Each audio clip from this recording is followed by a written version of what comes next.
High above the valleys of western North Carolina, there is a ridge where lights appear in the darkness. They drift, they glow. Sometimes they split apart and come back together again. People have watched them for centuries. Native hunters, settlers, scientists, tourists standing along a roadside overlook. No one agrees on exactly what they are, but the lights keep coming back. This is Echoes of the Blue Ridge. I'm North Carolina Realtor Ryan Phillips.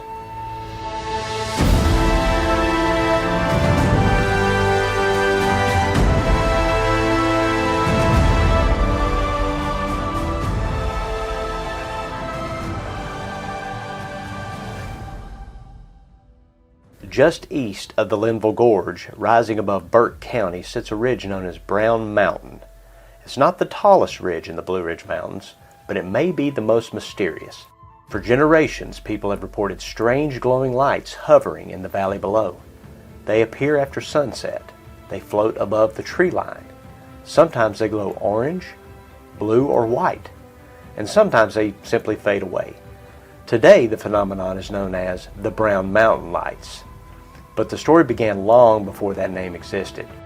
According to Cherokee tradition, mysterious lights were seen in this area long before European settlers arrived. One story tells of a great battle between Cherokee warriors and the Catawba. The fighting took place in the valleys below Brown Mountain. Many warriors died there. After the battle, people began seeing strange lights moving along the ridge at night. Some believed the lights were the spirits of fallen warriors searching the battlefield for their loved ones. Others said they were ghostly lanterns carried by those who had died in the fighting. Like many mountain legends, that story blended grief with landscape. The ridge became more than a place, it became a memory. By the early 1800s, settlers moving into the region began noticing the lights as well. Hunters and farmers described glowing orbs drifting above the valley. Some thought they were distant campfires, others thought they were reflections from lanterns. But there was one problem. The lights often appeared where no one lived, and sometimes they moved again against the wind. As the region grew, stories about the lights spread through nearby towns.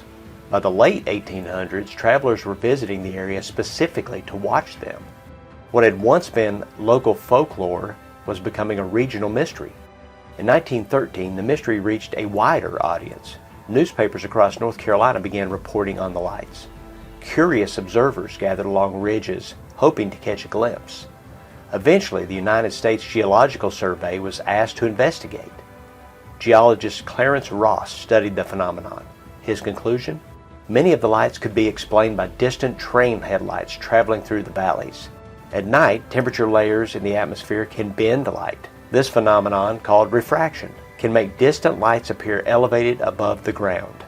From certain vantage points, train headlights might look like glowing orbs floating in the air.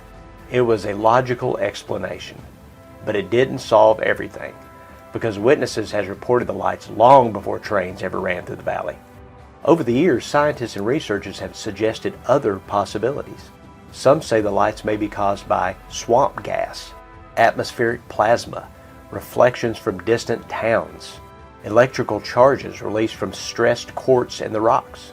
Others believe the lights might be a type of natural earth light, a phenomenon occasionally reported near fault lines or deep geological formations.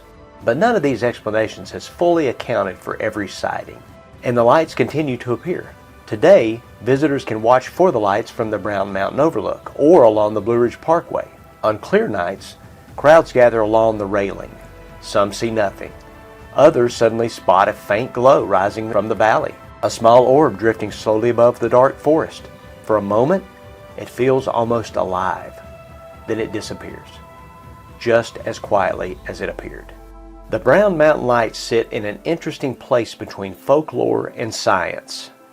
They have been investigated, photographed, studied, but they have never been fully explained. And perhaps that is why the story endures, because the mountains have always been a place where observation and imagination meet, where natural phenomena becomes a legend, and where mystery is not always something to eliminate, but something to acknowledge.